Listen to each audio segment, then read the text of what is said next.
Everyone knows the story. Nuremberg trials, death sentences, gallows built, but one man refused to dance to the victor's tune. October 15th, 1946. The Reich Marshal who commanded the skies over Europe would choose his own exit, Hermann Göring. Hitler's designated successor, architect of the Luftwaffe, creator of the Gestapo, orchestrator of the final solution, the man who stole art worth millions, who changed uniforms 5 times a day, who wore makeup and jewelry like a medieval king, the ace pilot turned mass murderer, the hero turned war criminal. In his final 24 hours, he would prove that even in defeat, he still held one card nobody could take from him. If you value documented World War II and Nazi history like this, subscribe. It's the best way to support our work. Also, comment from which city you're hearing this from. The script is researched and factual, using sources from the Warfare History Network's detailed investigation published November 2023, and the National Archives, official documentation released August 2023. These aren't generic history books. These are primary source military archives and witness testimonies from guards, prosecutors, and prison officials who were there. Now back to the information. October 14th, 1946, Nuremberg prison, cell number 1. The former Reich Marshal Hermann Wilhelm Göring sits on his metal cot, 53 years old, 260 pounds when captured, now down to 180. No more morphine fog, no more silk uniforms, no more stolen paintings. Just gray prison clothes and the sound of construction echoing through the stone corridors, trucks arriving in the prison yard, gallows equipment being unloaded. The hammering starts at midnight, doesn't stop. They're building his death. The other condemned men hear it too. 10 others sentenced to hang, but Göring knows something they don't. Hidden inside a brass .25 caliber cartridge shell, tucked away where no search has found it, lies a tiny glass vial, potassium cyanide. Death in 5 minutes. He's carried it for 18 months. Through 3 different prisons, through hundreds of searches, through body cavity examinations, through metal detectors, the former fighter ace who shot down 22 Allied planes, who commanded 4 air fleets, who controlled Germany's economy, reduced to one final mission, cheating the hangman. October 15th dawns gray and cold. The construction sounds grow louder. Guards pace the corridors every 30 seconds. Lights blaze 24 hours a day. Göring has been under constant observation since his conviction. 2 guards watch him through the cell door slot, even when he uses the toilet, even when he sleeps. The Americans learned from other Nazi suicides. Hitler's cyanide bite in the bunker, Himmler's poison tooth at British headquarters, Goebbels and his family in the Reich Chancellery Garden. They won't let another high-value target escape justice. But Göring has planned this for months. 8:30 a.m. Breakfast arrives.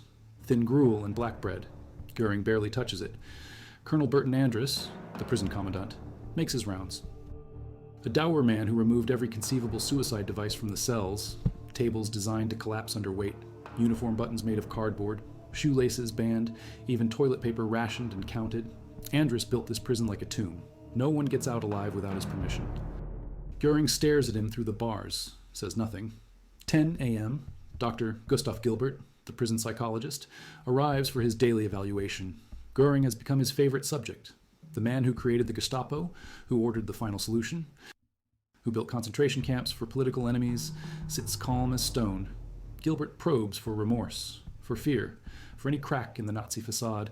Göring gives him nothing but contempt wrapped in charm. Still worried about your legacy, Hermann? Gilbert asks. In 50 years, there will be statues of Hermann Göring in every German home, comes the reply.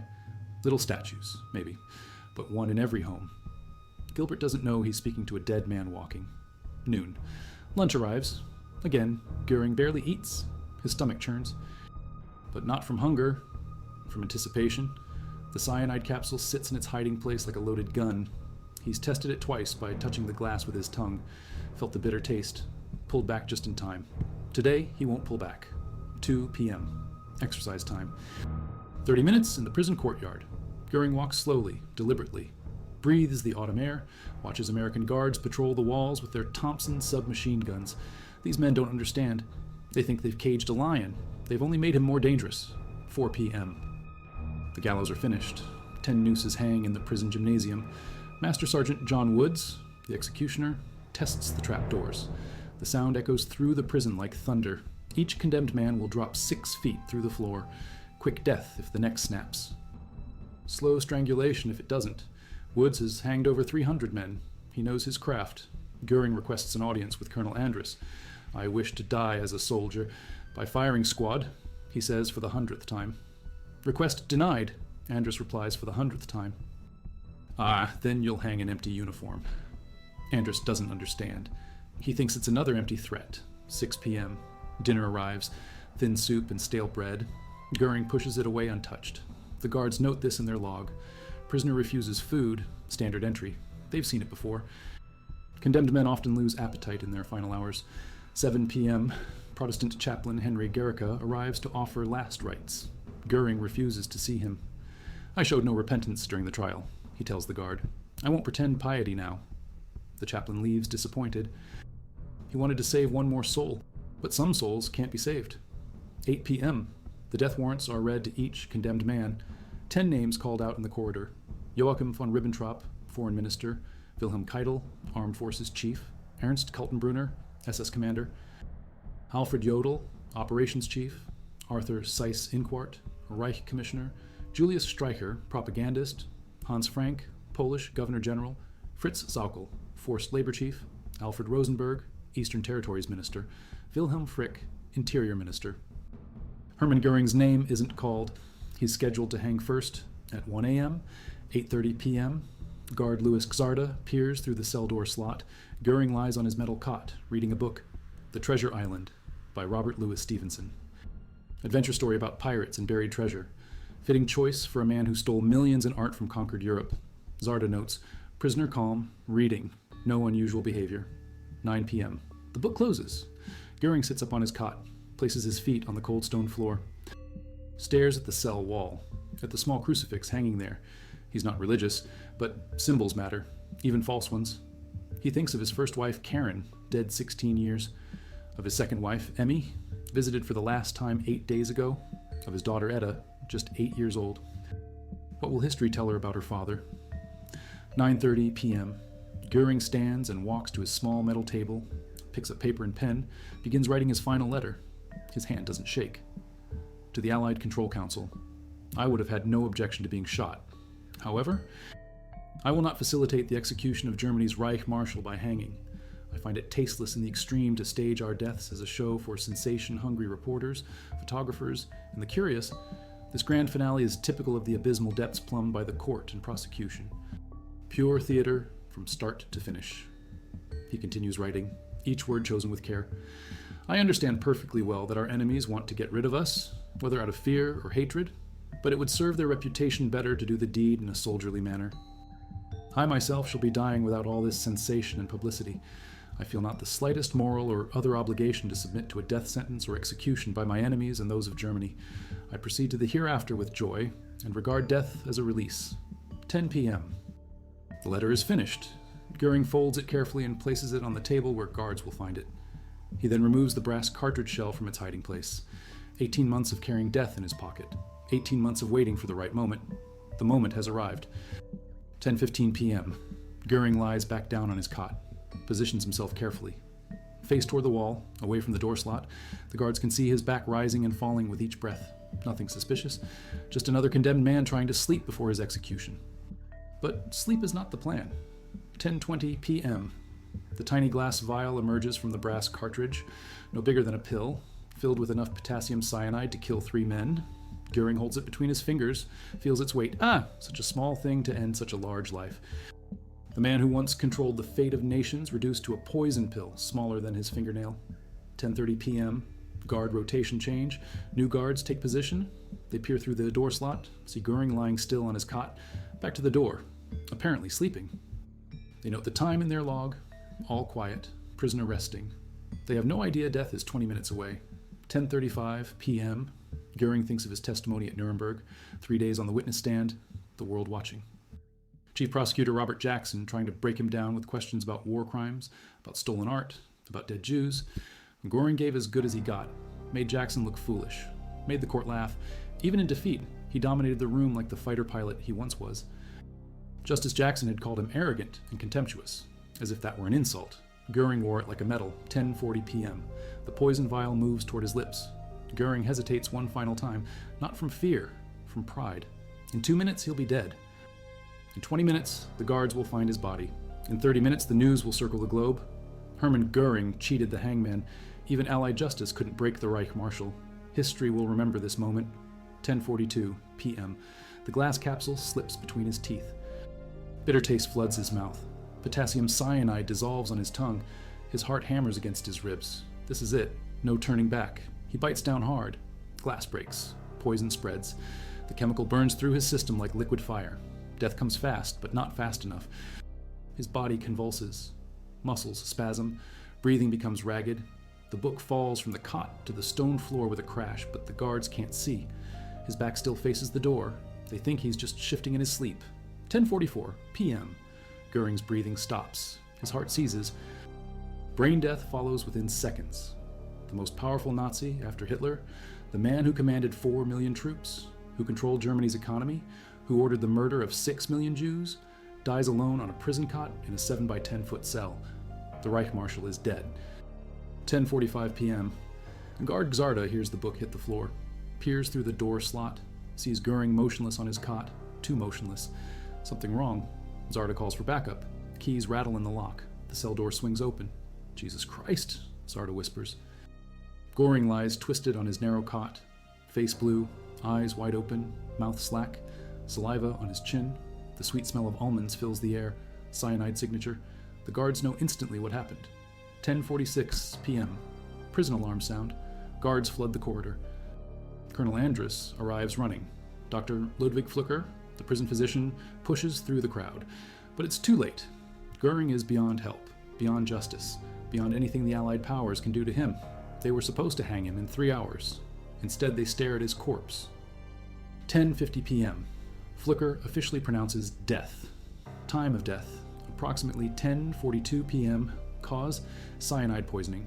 The doctor lifts Göring's eyelids, checks his pulse, goes through the motions, but there's no doubt the Reich Marshal escaped on his own terms. 11 p.m. Phone calls begin. Colonel Andrus contacts Supreme Allied Command. The news travels up the chain. General Eisenhower, President Truman, Prime Minister Attlee, Stalin in Moscow, the world's most wanted war criminal just committed suicide hours before his execution. Allied justice has been cheated. 11:15 p.m. Investigation begins. How did he get the poison? Where did he hide it? Who helped him? Suspicion falls on his American guard Herbert Stivers, who later admits smuggling what he thought was medicine into Göring's cell. A German woman named Mona had asked him to help. He didn't know it was cyanide, or so he claims. But the more likely truth emerges. Göring had 3 cyanide capsules when first captured in May 1945. He hid one in his clothing for guards to find during the initial search. He concealed the second near his belongings, recovering it later.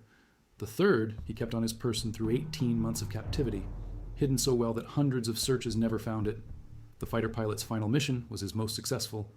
Midnight. News breaks around the world. Radio broadcasts interrupt regular programming. Hermann Göring is dead. Newspaper presses roll with emergency editions. In Germany, many people smile. Their Hermann had the last word. In America, anger and frustration, justice denied. In Britain, grudging respect for a defeated enemy who refused to grovel. Göring had predicted this reaction. Even in death, he divided opinion. 1 a.m. The hanging proceeds without him. 10 men drop through the gymnasium floor. Their necks snap. Justice is served, but incomplete. The man who deserved it most isn't there. Master Sergeant Woods has 1 empty noose, 1 unused rope. Hermann Göring's final victory. 2 a.m. The body is photographed, evidence preserved. Allied investigators document every detail. The brass cartridge shell is found in his cell. Empty now, glass fragments recovered from his mouth. The suicide note placed prominently on his table where guards couldn't miss it. Even in death, Göring controlled the narrative. 3 a.m. The other executions are complete. 10 bodies hang in the gymnasium. But all attention focuses on the corpse in cell number 1. The man who beat the system, who died on his own terms, who chose poison over rope, defiance over submission. 5 a.m. October 16th, 1946. The body grows cold in cell number 1. Dr. Flücker performs his examination. Rigor mortis setting in. The former Reich Marshal's face frozen in a grimace, not of pain, of satisfaction. Even the prison physician can see it. This man died exactly as he planned. The brass cartridge shell sits on the evidence table. 25 millimeters long, 12 millimeters wide, perfectly ordinary ammunition casing, the kind used in millions of pistols during the war, but hollowed out, modified, turned into a suicide device. The glass vial that killed Hermann Göring measured less than 1 inch. Smaller than a pill, deadlier than any bomb. Allied investigators swarmed the cell. Every inch photographed, every object cataloged. The book, Treasure Island, still lies on the stone floor, page 134. The chapter where pirates discover their buried gold.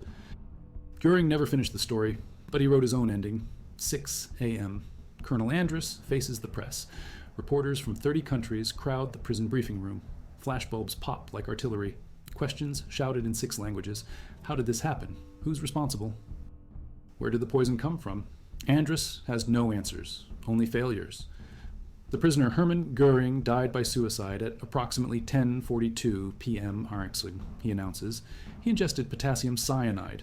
The source of the poison is under investigation. But privately, Andrus knows the truth. His perfect security failed. The man he was supposed to deliver to the gallows escaped through a loophole no architect could have anticipated. Göring planned this suicide longer than most generals plan campaigns. 7 a.m. The investigation deepens. Military police question every guard who had contact with Göring. 73 names on the list: kitchen staff, janitors, interpreters, chaplains, medical personnel, anyone who came within 10 feet of cell number 1. And the interrogations would last weeks. Suspicion falls heaviest on Lieutenant Jack Wheelis, American officer who often chatted with Göring, who accepted gifts from him, a gold watch, fountain pen, cigarette case, who had access to Göring's confiscated personal effects, who might have retrieved hidden cyanide capsules and passed them along. Wheelis denies everything, claims he was just doing his job, but investigators don't believe him. Then there's Private Herbert Stivers of the 1st Infantry Division's 26th Regiment, honor guard for the trials. Young, naive, approached by a German woman named Mona, who asked him to smuggle medicine to Göring, medicine hidden in a fountain pen. Stivers thought he was showing kindness to a defeated enemy. He didn't know he was delivering death. 8 a.m. The other condemned men learn of Göring's suicide. Some weep, others curse. Wilhelm Keitel, the armed forces chief, pounds his cell wall until his fists bleed. "The coward ran away," he shouts, but that's not what the German people think. News spreads through occupied Germany like wildfire. Radio broadcasts, whispered conversations, secret celebrations. Hermann Göring cheated Allied justice. Even in defeat, their Reich Marshal had the final word. In bombed-out Berlin, women smile for the first time since surrender. In Munich beer halls, men raise silent toasts. Their fat Hermann, der Dicke, showed the world that Germans don't grovel. 9 a.m., emergency meeting at Supreme Allied Headquarters. General Eisenhower presides. The most important Nazi war criminal just escaped justice. What does this mean for occupation policy? For denazification? For the other trials planned? Justice Jackson argues for maximum security for all future defendants. No more gifts, no more conversations, no more human contact beyond absolute necessity. But the damage is done. Göring's suicide proves that Nazi leadership retains defiance even in defeat. That Allied justice can be mocked. That death is preferable to submission. The psychological impact spreads far beyond one dead Reich Marshal. 10 a.m. Autopsy begins in the prison medical facility. Dr. Flucker and his team work methodically. Göring's body reveals the story of his final months. Weight loss from prison diet, scars from his 1923 beer hall putsch wound, the groin injury that started his morphine addiction, liver damage from decades of drug abuse, heart strain from obesity and stress, but also evidence of careful preparation. No food in his stomach. He deliberately starved himself on his final day. Didn't want vomiting to interfere with cyanide absorption. And the poison worked perfectly. Death in less than 3 minutes. No suffering. No struggle. Just the way a soldier would want to die. 11 a.m. The suicide note is analyzed. Handwriting experts confirm authenticity. No trembling. No hesitation marks. Each word written with steady purpose. Graphologists study the letter formation, the pressure patterns, the spacing. All evidence of a man completely in control of his final act. "I would have had no objection to being shot," the note reads. A fighter pilot's final request. Death by firing squad was considered honorable. Hanging was for common criminals. Göring refused to accept criminal status even at the end. Noon. The cremation arrangements are finalized. All 11 bodies, 10 executed, 1 suicide, will be burned at Munich's Ostfriedhof Cemetery. No ceremonies, no witnesses except Allied officials. The ashes scattered in the Isar River, where they'll wash away to the Danube and eventually the Black Sea. No trace left for Nazi pilgrims to worship, but they can't cremate Göring's legacy. His final defiant act resonates across Germany and beyond. Even enemies admit grudging respect. The man who commanded the Luftwaffe, who built the first concentration camps, who ordered Jewish economic elimination, who stole priceless art, he died with honor intact, at least in his own mind. 1 p.m. Prison routine continues. The 10 executed bodies are photographed for evidence. Master Sergeant Woods cleans his equipment. The gallows are dismantled, but cell number 1 remains sealed. Crime scene investigators work through every detail, looking for clues about how Göring obtained his poison. They find fragments, tiny pieces of glass between his teeth, chemical residue on his tongue, traces of potassium cyanide in his saliva, but no answers about the source. The brass cartridge shell tells its own story, professionally modified, precisely fitted. This wasn't amateur work. Someone with technical skill created Göring's suicide device. 2 p.m. Intelligence officers arrive from Washington. The Office of Strategic Services wants answers. How did America's most secure military prison fail? How did a war criminal escape justice? What does this mean for future operations? The OSS investigation will last 6 months and interview over 200 witnesses. But they'll never solve the mystery completely. Too many possibilities, too many suspects, too many opportunities over 18 months of captivity. The Reich Marshal covered his tracks better than any spy. 3 p.m. Göring's personal effects are cataloged one final time. Uniforms, books, letters, toiletries, art supplies. He painted watercolors in his cell. Nothing suspicious found, but investigators know something was missed. Some hiding place overlooked. Some contact corrupted. The perfect crime committed under perfect surveillance. Among his possessions, photographs of his wife Emmy and daughter Etta, letters from German civilians pleading for help, sketches of aircraft designs. Even in prison, Göring's mind worked on technical problems. The fighter pilot never stopped being a pilot. 4 p.m. Allied Control Council meets in emergency session. French, British, American, and Soviet representatives debate the implications. Some want stronger security measures, others question whether the trial should continue. Stalin's delegate suggests that Nazi leaders should have been shot immediately upon capture. No trials, no opportunities for martyrdom, but the trials continue. Justice must be seen to be done. Even if one man escaped through cyanide, the others will face the rope. The Nuremberg precedent stands, war criminals will be held accountable, even if accountability sometimes comes in unexpected forms. 5 p.m., German newspapers receive censored reports. Allied military government controls all media. The story is told their way. Göring died by suicide. Investigation continues. Justice was not ultimately denied. It was simply delivered by his own hand rather than the hangman's rope. But between the lines, Germans read a different story. Hermann Göring refused to submit, chose death over dishonor, maintained Nazi dignity to the end. The message spreads through whispered conversations and coded letters. The Reich Marshal's final victory. 6 p.m., October 16th, 1946. Dawn breaks over Nuremberg. Prison officials begin the grim task of body disposal. All 11 corpses, 10 executed. One suicide will be cremated in Munich. Ashes scattered in the Isar River. No graves, no memorials, no pilgrimage sites for future Nazis. But Göring had already won his final battle. The investigation would continue for months.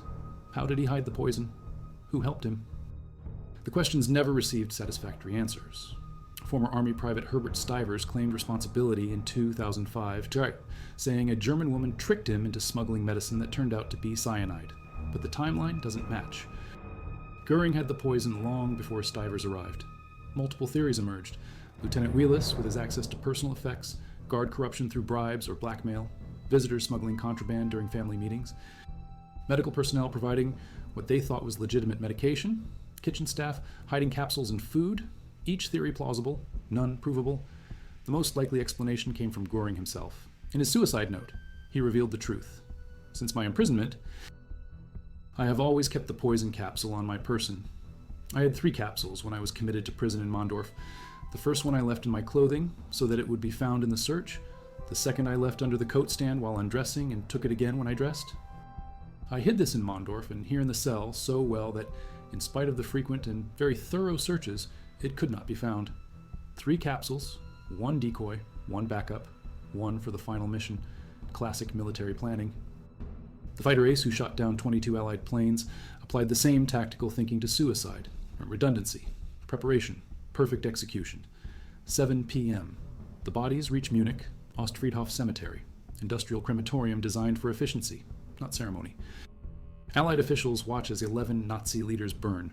The flames that consumed Europe's Jews now consume their executioners. Poetic justice in fire and ash. Göring's body burns last. Even in death, he maintains his position as defendant number one.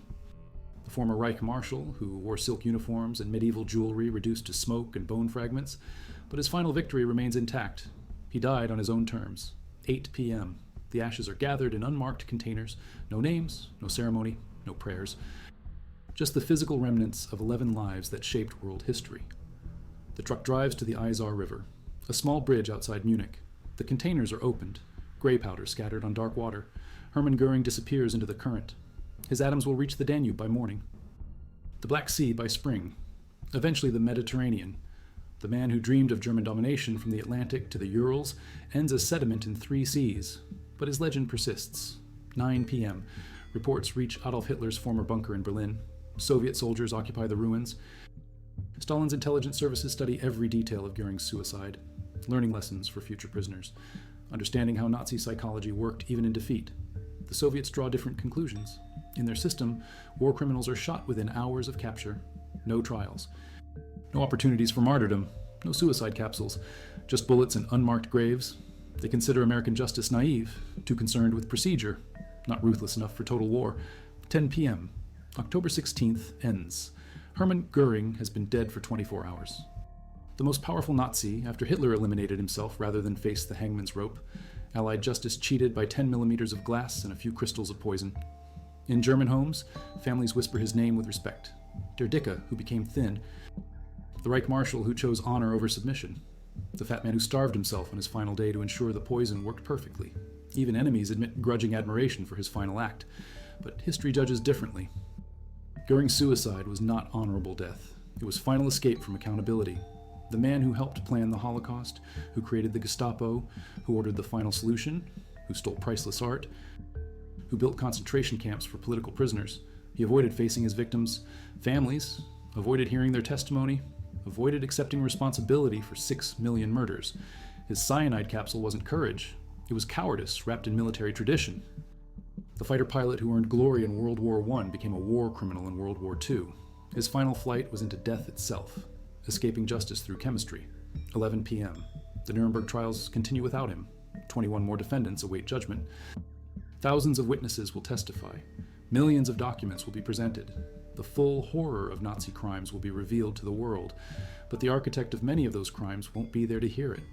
Göring's empty chair in the dock becomes a symbol. Justice delayed. Accountability avoided. The power of individual will over institutional procedure. One man's determination to control his own fate against impossible odds. The truth is simpler and more disturbing. The Reich Marshal outsmarted everyone, carried death in his pocket for 18 months, waited for the perfect moment, executed his final mission with the precision of the fighter ace he once was, turned his prison cell into his final battlefield, and won the only victory left to him. October 15th, 1946. The day justice was cheated by 10 millimeters of glass and a few crystals of poison. Hermann Göring's final 24 hours proved that some men can't be conquered, only killed, and sometimes they won't even allow that. In the Nuremberg prison gymnasium, one noose hung empty. One trapdoor remained closed. One victory belonged to the Reich Marshal alone. Death by cyanide at 10:42 p.m. His last order, carried out to perfection.